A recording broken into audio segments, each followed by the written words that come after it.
ಈ ವಿಡಿಯೋದಲ್ಲಿ ನಾವು 6ನೇ ತರಗತಿ ಗಣಿತ ಅಧ್ಯಾಯ 6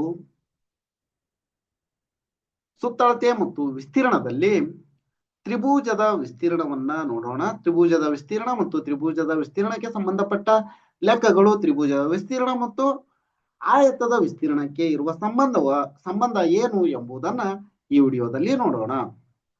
ತ್ರಿಭುಜದ ವಿಸ್ತೀರ್ಣ.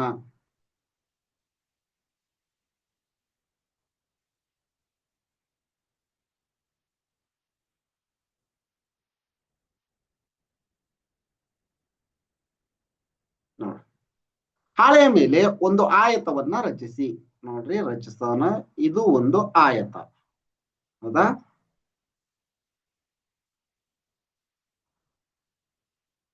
ಒಂದು ಆಯತ ಆಯ್ತು. ಆಯತವನ್ನ ರಚಿಸಿ ಅದರ ಒಂದು ಕರ್ಣವನ್ನ ಎಳೆಯಿರಿ. ಇದು ಒಂದು ಕರ್ಣ, ಸರಿನಾ? ಒಂದು ಕರ್ಣವನ್ನ ಎಳೆದಿವಿ. ಉದ್ದಕ್ಕೂ ಆಯತವನ್ನ, ಕರ್ಣದ ಉದ್ದಕ್ಕೂ ಆಯತವನ್ನ ಕತ್ತರಿಸಿ. ಈಗ ನಾವು ಕರ್ಣದ ಉದ್ದಕ್ಕೂ ಆಯತವನ್ನ ಕಟ್ ಮಾಡಿದ್ರ ಯಾವ ರೀತಿ ಬರುತ್ತಾ ನೋಡ್ರಿ. ಇದು ಒಂದು ತ್ರಿಭುಜ. ನೆಕ್ಸ್ಟ್ ಇದೇ ತರನಾದಂತದ್ದು ಇನ್ನೊಂದು ಓವರ್ಲ್ಯಾಪ್ ಆಗುವಂತಹದ್ದು. ಓವರ್ಲ್ಯಾಪ್ ಅಂದ್ರೆ ಒಂದರ ಮೇಲೆ ಒಂದು ಹೊಂದಿಕೊಳ್ಳುವಂತಹದ್ದು ಇನ್ನೊಂದು ತ್ರಿಭುಜ ಬರುತ್ತೆ. ಈ ರೀತಿಯಾಗಿ ಎರಡೂ ತ್ರಿಭುಜಗಳು ಒಂದರ ಮೇಲೊಂದು ನಿಖರವಾಗಿ ಐಕ್ಯಗೊಳ್ಳುತ್ತವೆಯೇ? ಹೌದು, ಐಕ್ಯಗೊಳ್ತವು. ಒಂದೇ ವಿಸ್ತೀರ್ಣವನ್ನ ಹೊಂದಿವೆಯೇ? ಹೌದು. ವಿಭಿನ್ನ ಅಳತೆಗಳನ್ನ ಹೊಂದಿರುವ ಹೆಚ್ಚಿನ ಆಯತಗಳೊಂದಿಗೆ ಇದನ್ನ ಪ್ರಯತ್ನಿಸಿ. ನೀವು ಇದನ್ನು ಚೌಕಕ್ಕೂ ಪರಿಶೀಲಿಸಬಹುದು. ಈ ಚಟುವಟಿಕೆಯಿಂದ ನೀವು ಯಾವುದಾದರೂ ತೀರ್ಮಾನಕ್ಕೆ ಬರಬಹುದೇ? ಅದನ್ನ ಇಲ್ಲಿ ಬರೆಯಿರಿ. ಆಯತವನ್ನ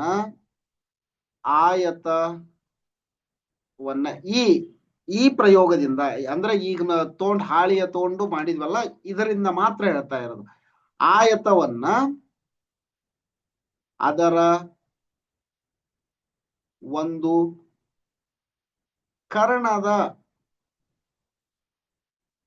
ಕರ್ಣದ ಉದ್ದಕ್ಕೂ ಕತ್ತರಿಸಿದಾಗ,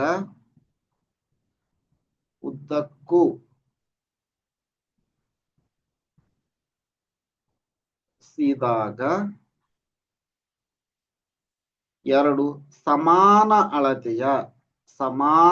ಅಳತೆಯ ಅಥವಾ ಸಮಾನ ವಿಸ್ತೀರ್ಣದ ಅಳತೆಯ ತ್ರಿಭುಜಗಳು ದೊರೆಯುತ್ತವೆ.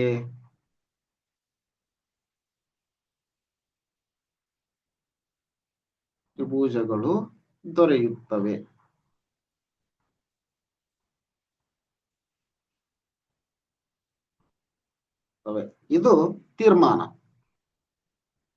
ನೆಕ್ಸ್ಟ್ ನೋಡ್ರಿ, ಮೇಲಿನ ಚಟುವಟಿಕೆಗಳಲ್ಲಿ ಗಮನಿಸಿದ ನಿಮ್ಮ ತೀರ್ಮಾನಗಳು ಮತ್ತು ಸಂಬಂಧಗಳನ್ನ ಪರಿಶೀಲಿಸಲು ಗ್ರಿಡ್ ಹಾಳೆಯ ಮೇಲೆ ಸೂಕ್ತ ತ್ರಿಭುಜಗಳನ್ನ ರಚಿಸಿ. ಇಲ್ಲೇ ಒಂದು ತ್ರಿಭುಜಗಳನ್ನ ರಚಿಸಿದ್ ನೋಡ್ರಿ.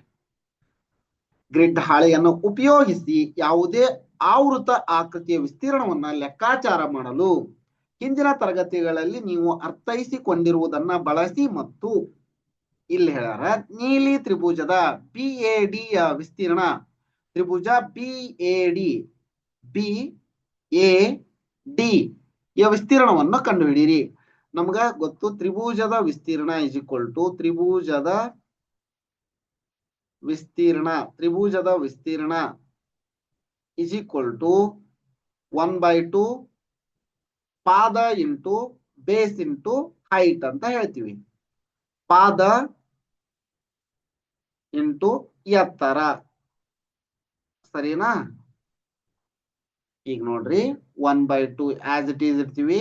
ಇಲ್ಲೇ ಇದು ಪಾದ, ಇದು ಎತ್ತರ. ಈಗ ಪಾದ ನೋಡ್ರಿ, 1 ಯೂನಿಟ್, 2 ಯೂನಿಟ್, 3, 4, 5 5 ಯೂನಿಟ್ ಇದೆ ಪಾದ. ಎತ್ತರ ನೋಡ್ರಿ, 1, 2, 3, 4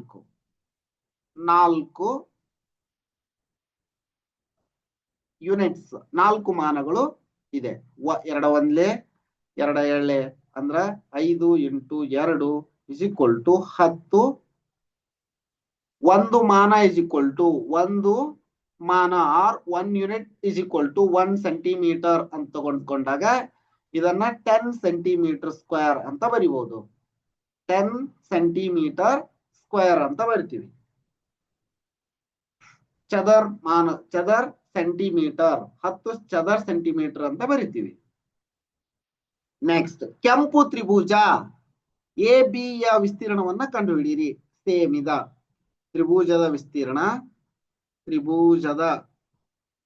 ವಿಸ್ತೀರ್ಣ ಇಸ್ ಈಕ್ವಲ್ ಟು ವಿಸ್ತೀರ್ಣ ಇಸ್ ಈಕ್ವಲ್ ಟು 1/2 ಪಾದ ಇಂಟು ಎತ್ತರ.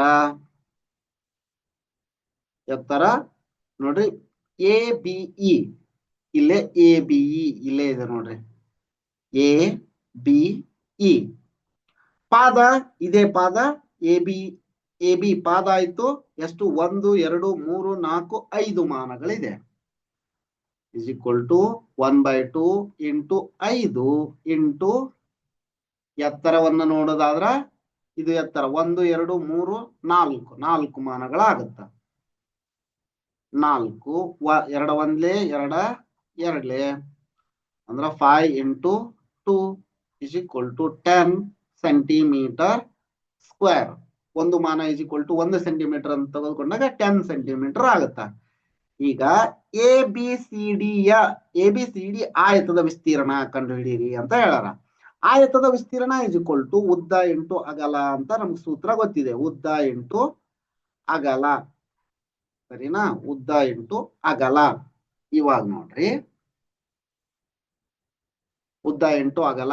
ಇವಾಗ ಇಲ್ಲಿ ನೋಡ್ರಿ, ಇದು ಒಂದು ಎ ಬಿ ಸಿ ಡಿ ಹೌದಾ?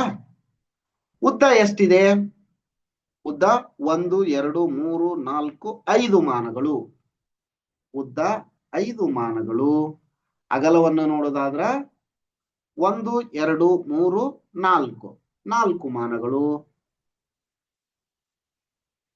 ಈಗ 5 4 20 ಸೆಂಟಿಮೀಟರ್ ಸ್ಕ್ವೇರ್ ಆಯ್ತು ನೋಡ್ರಿ. ಆದ್ದರಿಂದ ಬಿ ಎ ಡಿ ತ್ರಿಭುಜದ ವಿಸ್ತೀರ್ಣವು ಎ ಬಿ ಸಿ ಡಿ ಆಯತದ ವಿಸ್ತೀರ್ಣದ ಅರ್ಧದಷ್ಟಿದೆ. ಎ ಬಿ ಸಿ ಡಿ ಆಯತದ ವಿಸ್ತೀರ್ಣದ ಅರ್ಧದಷ್ಟಿದೆ. ಅಂದ್ರ ತ್ರಿಭುಜದ ವಿಸ್ತೀರ್ಣ ಆಯತದ ವಿಸ್ತೀರ್ಣದ ಅರ್ಧದಷ್ಟಿದೆ. ಇಲ್ಲಿ ನೋಡ್ರಿ, ಇದು 20 ಬಂದೈತಿ, ಇದು 10 ಐತಿ. ಆದ್ದರಿಂದ ಆಯತದ ವಿಸ್ತೀರ್ಣವು ತ್ರಿಭುಜದ ವಿಸ್ತೀರ್ಣದ 2ರಷ್ಟಿದೆ ಅಂತ ಆದ್ರೂ ಹೇಳ್ಬೋದು. ಇಲ್ಲ ಅಂದ್ರ ತ್ರಿಭುಜದ ವಿಸ್ತೀರ್ಣವು ಆಯತದ ವಿಸ್ತೀರ್ಣದ ಅರ್ಧದಷ್ಟಿದೆ, ಅಥವಾ ಆಯತದ ವಿಸ್ತೀರ್ಣವು ತ್ರಿಭುಜದ ವಿಸ್ತೀರ್ಣದ 2ರಷ್ಟಿದೆ ಅಂತಂದ್ರು ಸರಿ. ಹೆಂಗ್ ಬೇಕು ಆತರ ಹೇಳ್ಬಹುದು. ಇಲ್ಲೇ ಒಂದಿಷ್ಟು ಆಕೃತಿಗಳನ್ನ ಈಗ ನೆಕ್ಸ್ಟ್ ಕಂಡು ಹಿಡಿಯಿರಿ ಅಂತ ನಿಮ್ಗೆ ಕೊಟ್ರ. ಒಂದಿಷ್ಟು ಆಕೃತಿಗಳನ್ನ ಕೊಟ್ರ, ಅದ್ರೊಳಗ ಆಯತಗಳನ್ನ ಮಾಡಿ, ಆಯತ ಮತ್ತು ತ್ರಿಭುಜಗಳನ್ನ ಮಾಡಿ ಇದೇ ರೀತಿ ಒಂದು ಮಾನ ಇಸ್ ಈಕ್ವಲ್ ಟು 1 ಸೆಂಟಿಮೀಟರ್ ತಗೊಳ್ರಿ, ಅಥವಾ ಮಾನಗಳು ಅಂತ ತಗೊಂಡ್ರು ಏನು ತೊಂದರೆ ಇಲ್ಲ. ಇದೇ ರೀತಿ ಆಯತ ಮತ್ತು ತ್ರಿಭುಜದ ವಿಸ್ತೀರ್ಣವನ್ನ ಕಂಡುಹಿಡಿಯಿರಿ. ಇದೇ ಸೂತ್ರವನ್ನು ಉಪಯೋಗಿಸಿ. ತ್ರಿಭುಜದ ಸೂತ್ರಕ್ಕ ಈ ಸೂತ್ರ, ತ್ರಿಭುಜದ ವಿಸ್ತೀರ್ಣವನ್ನು ಕಂಡುಹಿಡಿಯಲು ಈ ಸೂತ್ರವನ್ನು ಉಪಯೋಗಿಸಿ. 1/2 ಪಾದ ಇಂಟು ಎತ್ತರ ಅಂತಂದು, ಆಯತದ ವಿಸ್ತೀರ್ಣವನ್ನು ಕಂಡುಹಿಡಿಯಲು ಉದ್ದ ಇಂಟು ಅಗಲ, ಈ ಸೂತ್ರವನ್ನ ಉಪಯೋಗಿಸ್ರಿ. ಚದರ್ ಮಾನಗಳು ಅಂತ ಬರೀಬೇಕಿಲ್ಲ. ಮೀಟರ್ ಇತ್ತಂದ್ರ ಮೀಟರ್ ಸ್ಕ್ವೇರ್, ಸೆಂಟಿಮೀಟರ್ ಇತ್ತಂದ್ರ ಸೆಂಟಿಮೀಟರ್ ಸ್ಕ್ವೇರ್. ಇದು ಯೂನಿಟ್ ಅನ್ನು ಬರೆಯೋದು ಒಂದು ಗೊತ್ತಿರಬೇಕು. ಇದಿಷ್ಟು ಈ ವಿಡಿಯೋದಲ್ಲಿ. ಮುಂದಿನ ವಿಡಿಯೋದಲ್ಲಿ ಇನ್ನೊಂದಿಷ್ಟು ಲೆಕ್ಕಗಳನ್ನ ನೋಡೋಣ. ಈ ವಿಡಿಯೋ ನಿಮ್ಗೆ ಇಷ್ಟ ಆಗಿತ್ತು ಅಂದ್ರೆ ಒಂದು ಲೈಕ್ ಮಾಡಿ, ಚಾನಲ್ ಅನ್ನ ಸಬ್ಸ್ಕ್ರೈಬ್ ಮಾಡ್ಕೊಂಡಿಲ್ಲ ಅಂದ್ರೆ ಸಬ್ಸ್ಕ್ರೈಬ್ ಮಾಡ್ಕೊಳ್ಳಿ. ಇದೇ ರೀತಿ ನಾವು ಅಪ್ಲೋಡ್ ಮಾಡುವ ಎಲ್ಲ ವಿಡಿಯೋಗಳ ನೋಟಿಫಿಕೇಶನ್ ಪಡೆಯಲು ಬೆಲ್ ಐಕಾನ್ ಅನ್ನು ಒತ್ತಿ. ಧನ್ಯವಾದಗಳು.